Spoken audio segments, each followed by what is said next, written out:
자, 반갑습니다. 우리가 이제 지난 시간에 조선의 건국 과정을 봤죠. 그래서 이제 조선의 건국의 핵심 세력 하면 누구겠어요? 일단은 사람으로 치면 이성계 정도전이 될 거고, 세력으로 치면 이성계가 있는 신흥무인 세력, 그 다음에 정도전이 있는 신진사대부 중에서도 급진파가 되겠죠. 이렇게 보시면 되겠고, 그리고 마지막까지 조선 건국에 저항이 됐던 건 정몽주를 대표로 하는 온건파 신진사대부가 되겠죠. 근데 온건파 신진사대부 그 중에서도 대표격이었던 정몽주를 죽인 사람이 이제 이방원이 되겠죠. 이렇게 보시면 되겠고, 그리고 어, 이성계가 건국을 하고 난 뒤에 사실은 건국자는 이성계였지만 그 내부의 디자인은 거의 정도전이 다 했다. 이렇게 말씀을 드렸었죠. 그리고 이제 이성계의 왕위를 계승하는 문제에서 누구를 세자로 추천할 것인가. 요걸 놓고 이제 정도전과 이방원이 입장이 갈리게 되죠. 여기서 이제 정치 철학 자체도 다르다는 게 드러나죠. 정도전은 재상 중심의 정치를 주장을 했고, 이방원은 당연히 자기가 왕위를 물려받은 사람이고, 그러니까 왕족이고, 자기 아버지가 건국자고, 그리고 자기도 건국 과정에 공이 있고, 그러니까 왕 중심의 정치를 당연히 주장을 했죠. 그래서 정도전은 이제 자기 생각과는 다른 왕 중심의 정치를 주장하는 이방원이 왕이 되면 안 되니까 정도전은 나이 어린 세자를 추천을 했고, 그대로 태조 이성계는 정도전의 추천대로 나이 어린 세자를 세자의 자리를 주죠. 여기에 반발해서 이방원이 이제 왕자의 난을 일으키고 정도전도 죽이고 어린 세자도 죽이고 그렇게 되죠. 그래서 잠깐 자기 형을 왕위를 시켰다가 자기가 이제 왕위에 올라가게 돼서 뭐 호패법, 뭐 사병철폐 이런 것들을 실시하게 되죠. 그리고 그 뒤에 이제 세종이 집현전 설치하고 그다음에 세조 때 개유정난 일으켜서 집권하고 직전법하고 또 경국대전 만들려고 하고, 그리고 그 뒤에 이제 성종 때 경국대전을 완성하게 되죠. 그 정도를 배웠던 기억이 나네요. 이 정도 보시면 되겠고, 이제 이번 시간에는 사실은 내용이 개수가 많으면서도 뭐 하나하나는 그렇게 어렵지 않은, 그렇지만 또 재미도 없는 어 제도사예요, 제도사. 근데 요 흐름쯤에서 제도사를 배우는 게 또 당연하기도 한 게, 지금 우리가 마지막으로 봤던 게 이제 세조 때 경국대전을 편찬하기 시작해서, 법률이죠. 경국대전을 편찬하기 시작해서 성종 때 완성하는 과정을 배웠단 말이에요. 근데 이제 경국대전이 결국 법률인데, 법률이라고 하는 게 저번에도 말씀드렸지만 무슨 행동을 하지 말아라, 무슨 행동을 하면 벌을 내리겠다, 이런 벌을 내리겠다, 이것도 법률이지만 그게 다가 아니죠. 이런 기관을 설치할 거고, 뭐 이런 기관이 설치되어 있고, 이런 기관에서 하는 역할은 이것이고, 이 역할은 어떻게 해야 되고, 이런 것들도 법률로 정한단 말이에요. 예를 들면 지금 우리 학교가 이 자리에 있는 이유도 이 주변에 인구가 몇 이상 되기 때문에, 인구가 몇 이상 되는 지역에는 몇 개 학급 이상의 중학교를 설치한다라는 법이 있기 때문에 있는 거거든요. 그러니까 어떤 기관을 설치하고 그 기관은 어떤 역할을 하고 어떻게 하고 어디까지 권한을 갖고 어떤 사람이 그 자리에 들어가고, 이런 것들을 결정하는 것도 법이라는 거죠. 그래서 이번 시간에는 이제 제도사를 중심으로 배우게 될 거다라는 거 생각을 해두시고, 그렇게 어려울 건 없어요. 근데 외울 게 조금 많아서 그런데, 그게 그거죠 뭐. 어쨌든 제 중앙제도를 보시면 일단 의정부라는 최고 통치기관을 두게 되고요. 요 이제 의정부에 좌의정, 우의정, 영의정 이렇게 세 사람이 들어가서 왕 아래 가장, 이제 여기 의정부에 속하는 사람들이 이른바 이제 정도전이 얘기했었던 재상에 속하는 사람들이고요.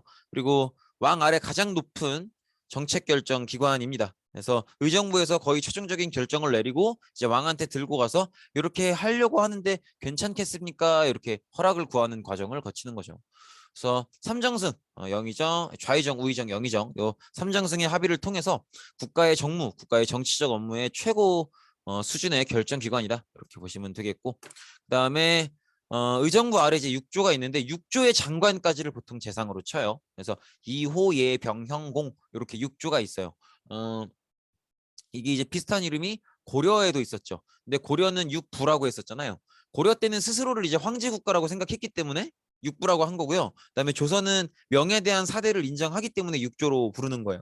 그래서 이렇게 구분하시면 되겠고, 이런 게 사대 정치예요. 명나라가 우리나라의 정치에 간섭하지는 않지만 이제 명나라가 황제국이고 우리는 황제국보다는 조금 떨어지는 나라다라는 걸 인정해서 황제국에서 쓰는 표현은 쓰지 않는, 이런 게 이제 이른바 사대 외교인 거죠. 그래서 이걸 뭐 사실 솔직하게 얘기하면 조금 굴욕적인 면이 있는 거고, 또 현실적으로 얘기하면 어쩔 수 없는 면도 있는 거고, 뭐 어쨌든 그렇죠. 어쨌든 6조인데 이제 사실 육조가 어떤 역할을 하는지는 고려 때 이미 한번 안내를 드렸죠. 근데 그때는 뭐 외울 필요까지는 없다 이렇게 말씀을 드렸었는데 조선 시대쯤 오면 이제는 외우셔야 돼요.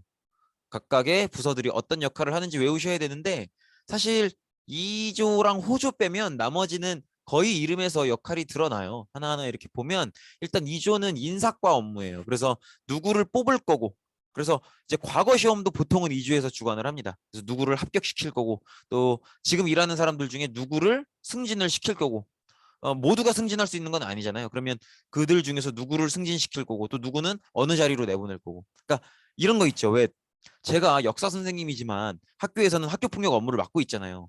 그 이제 그런 게 인사 업무예요. 누구한테 무슨 일을 시킬 거고 누구한테 무슨 일을 시킬 거고.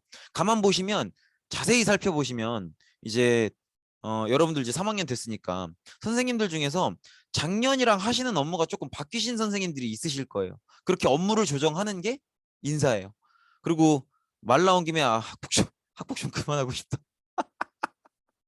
오늘 갑자기 그러니까 3학년들이랑 수업하면 이런 게 문제야. 자꾸 진심을 얘기하게 돼. 아, 나 학폭 좀 힘들어. 싸우지 마. 알았어?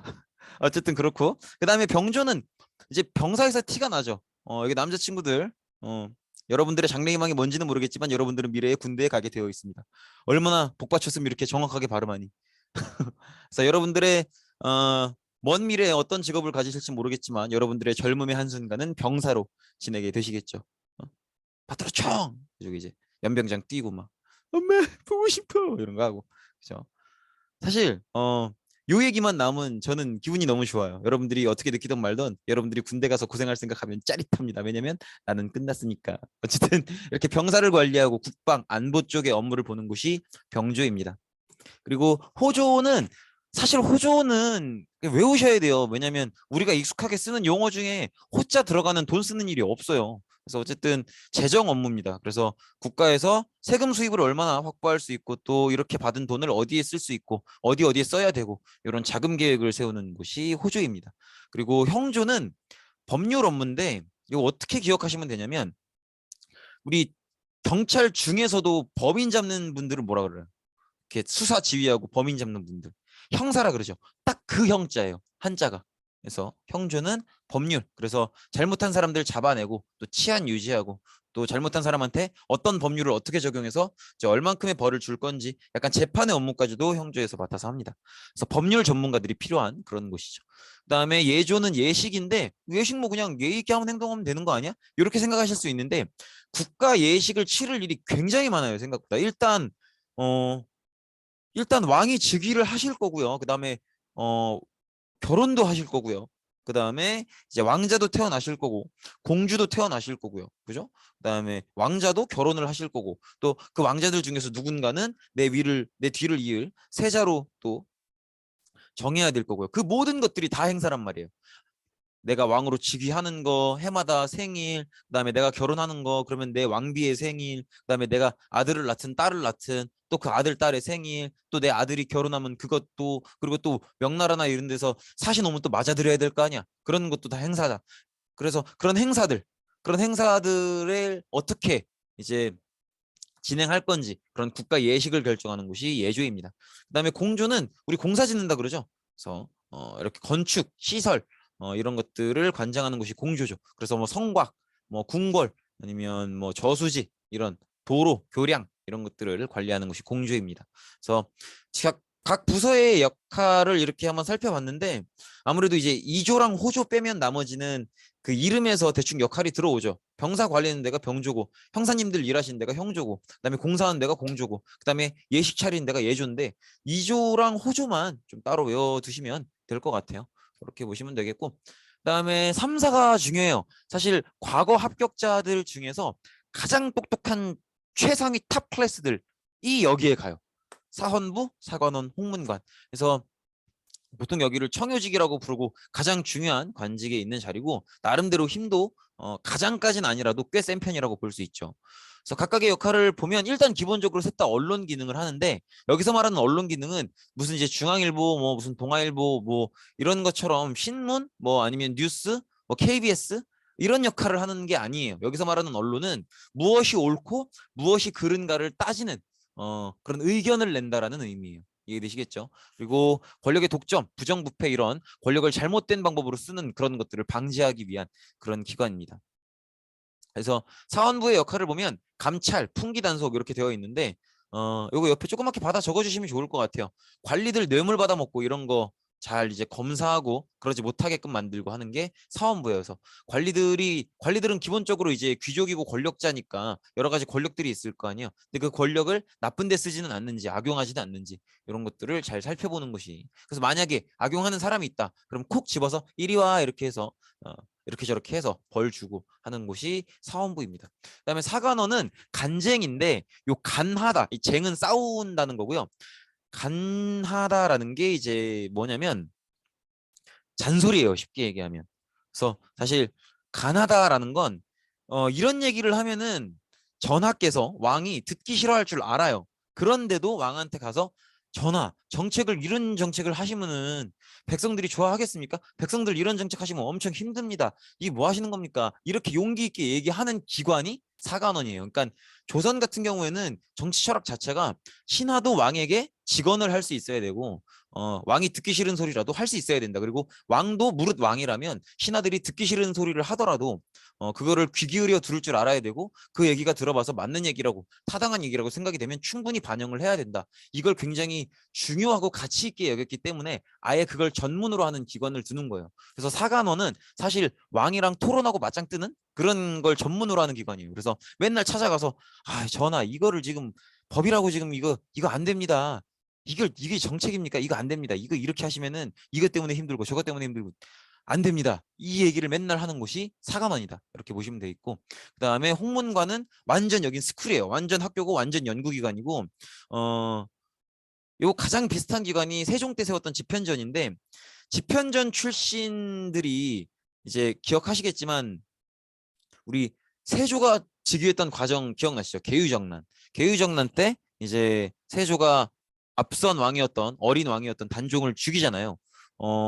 왜냐면 단종이 너무 어리다 보니까 집현전 출신이었던 재상들이 단종이 어리다는 걸 이용해서 정치를 멋대로 했단 말이에요.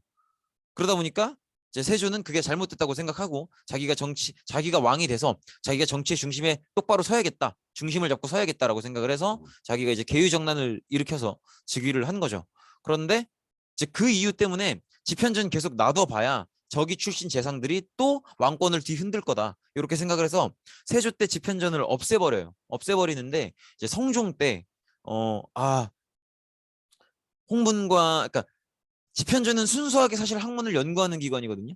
그래서 이런 기관은 필요하다라고 생각을 해서 집현전 역할을 하는 학문 연구 기관을 하나 다시 세운 게 홍문관이에요. 그래서 요거를 조금 이렇게 정리를 해보면 요렇게 보시면 될 것 같아요. 그래서 지금 보이시는 거 요거 오른쪽 구석에 있는 거 세종 때 집현전 설치하고 문종 때 너무 병약했고 단종 때 어렵고 그래서 세조가 개유정난 때 즉위해서 집현전을 폐지했고 그리고 성종 때 홍문관으로 다시 설치를 했다. 요거를 꼭 기억해 두세요. 그래서 적어 두셨으면 좋겠어요. 홍문관은 집현전 시즌 2고요. 하는 역할이 거의 같아요. 그래서 홍문관은 정말 순수하게 학문 연구, 사관원은 현실 정치에 대해서 이런 정책 하시면 안 됩니다. 저런 정책은 문제가 있습니다. 막 이렇게 얘기하는 거라면 홍문관은 정말 공자께서는 이렇게 말씀하셨고요. 맹자께서는 이렇게 말씀하셨는데 이런 의미고요. 뭐 이렇게 정말 순수하게 공부하는 그런 곳이고 그래서 주기적으로 이제 왕은 홍문관에 가서 홍문관 이제 대작한테 학문도 배우고 이렇게 해야 됩니다. 홍문관에 계신 선생님께 이렇게 보시면 되겠고 그다음에 승정원은 국왕 비서기관이고요. 왕의 비서들이 있는 기관이고 보통 승정원은 왕이랑 권력이 거의 같이 가요. 왕이 세면 승정원도 세고 반대면 약하고 뭐 이런 식으로 가고요. 그다음에 승정원은 좀 중요한 게 승정원 일지라는 기록물이 있어요. 근데 그게 또 우리나라 조선시대의 3대 기록물 중에 하나예요. 그래서 굉장히 자세하게 기록하는 걸로 또 유명하기도 하고 어쨌든 그렇습니다. 그리고 의금부는 사법기관인데 우리가 사법기관 즉 법률을 집행하는 기관은 이미 형조가 하나 있었죠. 근데 형조는 그래도 좀 일상적인 범죄를 다뤄요. 뭐 이렇게 뭐 폭행 뭐 아니면 뭐 절도 뭐 물건 훔친 거 금품갈취 뭐 강도 뭐 이런 것들을 다룬다면 의금부는 좀 규모가 큰 사건을 그래서 어떤 대신이 이제 왕의 자리를 빼앗으려고 혹은 왕을 죽이려고 이런 역모를 벌였다든지 이런 중범죄 국가의 어떤 존망을 흔들 만한 그런 중대 범죄를 취급하는 곳이 의금부입니다. 이렇게 보시면 되겠고, 그다음에 춘추관은 역사를 기록하는 곳이고, 이제 여기서 역사를 기록하게 됩니다. 그리고 성균관은 조선시대 이전부터 고려 말부터 있었던 곳이죠. 저기 뭐야, 공민왕이 중요하게 운영했던 기관이고 그걸 그대로 받아오는 거예요. 그래서 최고 수준의 유교 교육기관이고 오늘날의 국립대학 역할을 한다고 볼 수 있고, 오늘날의 성균관이랑 가장 비슷한 역할을 하는 곳이, 이렇게 얘기하면 성균관대학교 이럴 수 있는데 아니에요. 어, 오늘날에 가장 비슷한 역할을 하는 곳은 서울대죠. 서울대는 국립대학이고 또 국내 최고 수준의 대학교니까. 그리고 뭐 카이스트나 뭐 유니스트 뭐 지스트 이런 데도 비슷한 역할을 한다고 볼 수 있겠네요. 어쨌든 국립대학이고 최고 수준의 유교 교육기관입니다. 근데 이게 오늘날 성균관대학교랑은 조금 다른 게, 오늘날 성균관대학교는 사립대학교예요. 그래서 삼성에서 자본을 대거든요. 오늘날의 성균관대학교는 정말 이름만 빌려온 거고, 오늘날의 성균관대학, 이 성균관 역할을 진짜 하는 대학은 서울대라고 봐야죠. 그렇고, 그다음에 지방제도를 보시면 전국을 8도로 나누죠. 그래서 보통 이제 조선 8도, 조선 8도. 그래서 8도 비빔면도 여기서 나오는 얘기고. 그래서 그리고 지금 여러분들한테 익숙한 우리가 쓰는 도의 이름들, 뭐 경상도, 전라도, 뭐 충청도, 이게 이제 요때 나오는 이름들이에요. 이렇게 보시면 되겠고, 그리고 이제 그 아래 부목군현을 설치합니다. 이렇게. 근데 뭐 그 도 아래에 행정구역 이름 있죠. 부목군현. 요거까지는 노란색으로 안 칠한 데는 이유가 있겠죠. 여기까지 기억하라고 하는 거는 좀 무리인 것 같아요. 어쨌든 이렇게 평안도, 함경도, 황해도, 경기도, 강원도, 충청도, 전라도, 경상도. 그리고 요거 이거 시험에 나올 건 아닌데 요거 모르시는 분들 많더라. 요 이제 도 있죠. 요게 이제 경기도는 중앙에서 다스리기 때문에 경기도고요. 왜 도 이름이 이렇게 되냐면 요게 강릉, 원주 합쳐서 강원도고요. 이거 개그 아니에요. 충주, 청주 합쳐서 충청도고요. 그다음에 경주, 상주 합쳐서 경상도고요. 전주, 나주 합쳐서 전라도예요. 나름대로 그래서 당시 그 도의 가장 주요한 도시 앞글자 이름을 따서 도 이름을 지은 거예요. 이렇게 보시면 되겠고, 북한도 그런 원리로 지었을 텐데 잘 모르겠네. 어쨌든 그렇습니다. 그리고 모든 군현의 수령을 파견하는데 이게 고려와의 가장 큰 차이점이에요.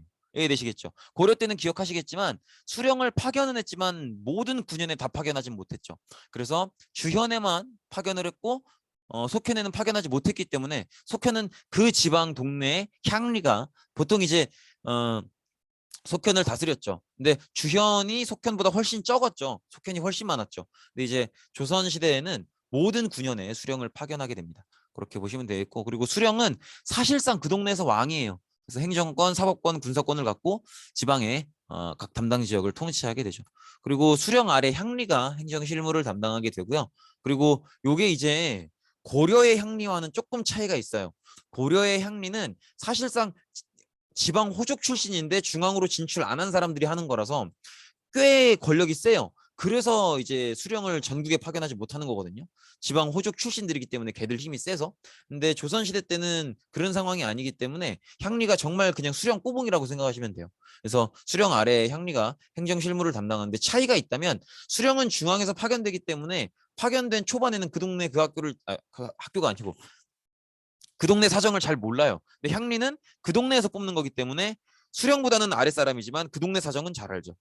그렇게 보시면 되겠고, 그다음에 이제 각 지방에 유향소라는 걸 운영하는데, 이 유향소는 뭐냐면 그 동네마다 이제 양반들이 있을 거 아니에요. 그러니까 관직 생활을 하다가 퇴직을 했다든지 뭐 이런 식으로 그런 양반으로 구성된 기관이 유향소예요.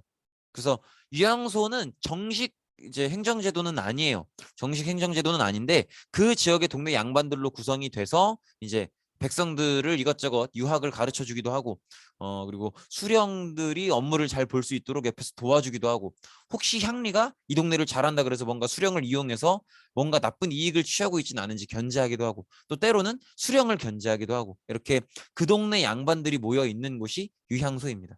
이렇게 보시면 되겠고, 그래서 유향소의 역할은 수령을 돕고 또 향리를 좀 견제하고 비리 감찰 이런 거 하고, 잘못된 행동을 하진 않는지 한번 살펴보고, 그다음에 향촌 사회에 잘못된 풍속이 있으면 좀 바로잡고 이런 역할들을 하죠.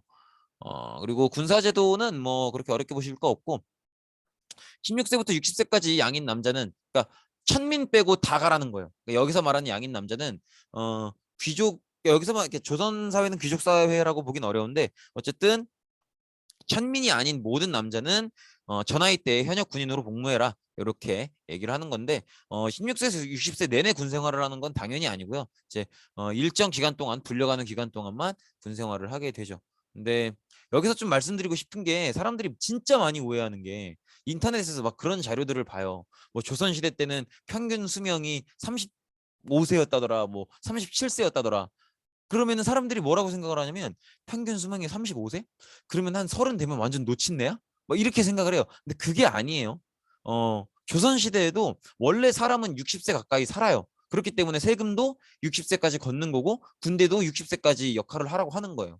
근데 이제 왜 그렇게 평균 수명이 낮게 떨어지냐면 영아 사망률, 그러니까 어린 아이들의 사망률이 너무 높아서 그래요. 그래서 예를 들면 이제 굶주려서 죽거나 아니면 어릴 때 신생아일 때 사실은 지금 현대 의학이 많이 발전해서 신생아들 생존율이 높은 거지 원래 아이는 태어나면 잘 죽어요.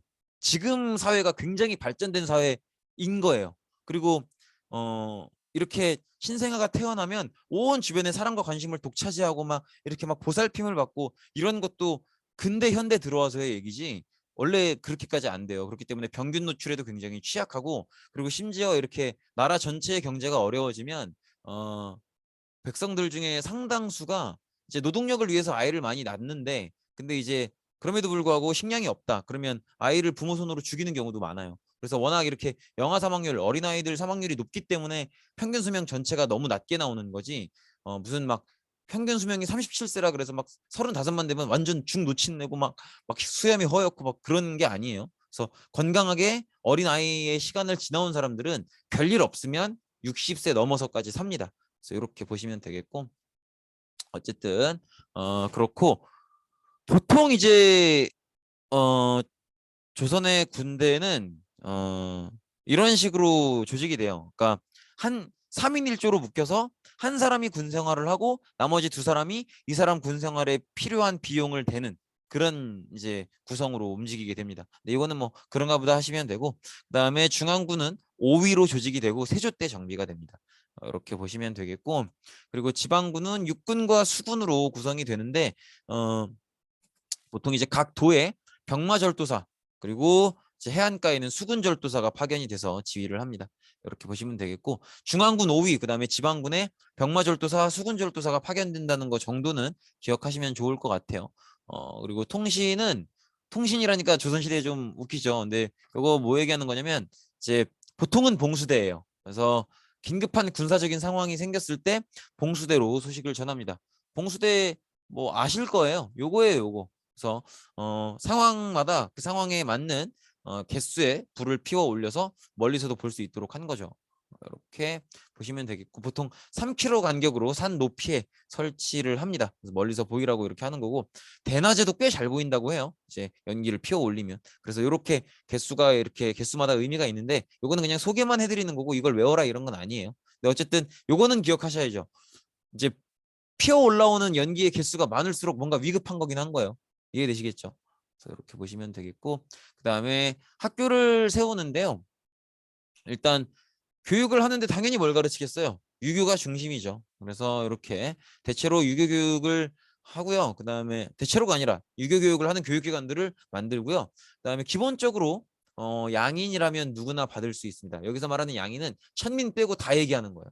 그래서 천민이라고 하면 이제 노비나 아니면 하여튼 노비에 해당하는 사람들이죠. 그리고 왜 이렇게 머뭇거리냐면은 천민들 중에서 노비가 있는 거예요. 노비는 이제 개인 재산으로 이제 다른 사람의 명령을 듣고 움직이는 그런 사람들이고 그다음에 꼭 노비가 아니더라도 이제 뭐 가죽을 다루는 일을 한다든지 아니면 뭐 고기를 다루는 일을 한다든지 이렇게 천민에 해당하는 직업군들이 몇 개가 있어요. 어쨌든 아예 신분적으로 천민은 천민으로 정해져 있고요. 그다음에 이 천민이 아닌 사람들은 주로 이제 다 양인이죠. 천민이 아니면 다 양인이고 양인이라면 누구나 양반 자식이든 평민 자식이든 상관없이 유학교육을 받을 수는 있습니다.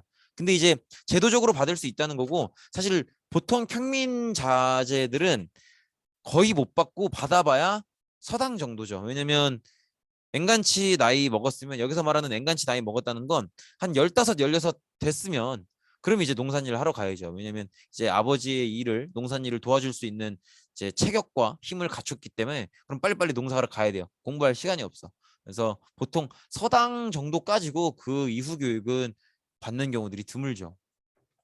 그래서 실제로는 경제적인 여유가 있는 양반의 자제들이 주로 받는다. 그래서 학교의 수준들을 이렇게 보면 일단 서당이 이제 가장 흔하고 초등교육 기관이고요. 보통 이제 은퇴한 관료들이 서당을 많이 세우죠.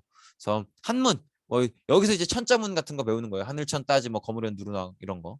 그다음에 초보적인 유학 지식 가장 기본적인 거 아버지께 효도해라 말 잘 들어야 돼 뭐 이런 거.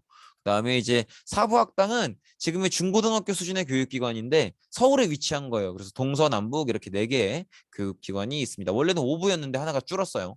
사부학당 이렇게 보시면 되겠고 그다음에 사부학당이 서울에 있는 거라면 향교는 지방에 있는 거예요. 그래서 중고등 학교, 지금의 중고등학교 수준의 중등 교육기관이다. 이렇게 보시면 되겠고 그다음에 성균관은 최고위 교육기관이죠. 이미 고려 말부터 있었던 거고 가장 수준 높은 유아교육을 실시하죠. 아까 우리가 중앙제도에서도 봤던 것 같아요. 성균관은 서울에 하나 있어요.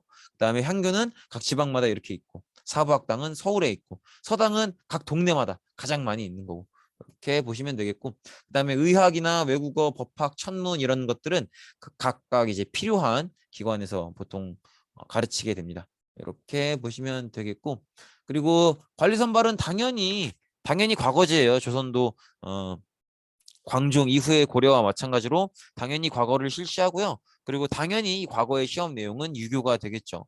근데 이제 과거가 어떻게 나뉘냐면 문관을 선발하는 문과가 있고요. 그다음에 고려 때는 없었죠. 무관을 선발하는 무과가 있고요. 그다음에 기술관 뭐 법학이라든지 의학이라든지 이런 기술관을 선발하는 잡과가 있고요. 그다음에 고려 때는 있었는데 조선 때 없어지는 게 있어요. 뭘까요? 승과요. 고려는 불교를 중요시 여겼기 때문에 승과가 있지만 조선은 불교를 비판하는 급진파 신진사대부들이 세운 나라잖아요. 그렇기 때문에 불교를 굉장히 거의 배척한다고 말할 수 있을 정도로 무시하거든요. 그래서 승과도 없어졌습니다. 이렇게 보시면 되겠고 그다음에 음서가 있기는 있어요. 그래서 굉장히 자기가 고위관직자면 아들을 시험 없이 이렇게 관직에 합격시키는 음서가 있기는 있는데 근데 거의 고려에 비해서는 거의 활용이 안 되고 음서로 올라온다 그래도 무시당해요. 실력 없다고. 그래서 굉장히 많이 축소된 그래서 고려보다는 조선이 훨씬 능력 위주의 사회가 된 걸 볼 수 있죠.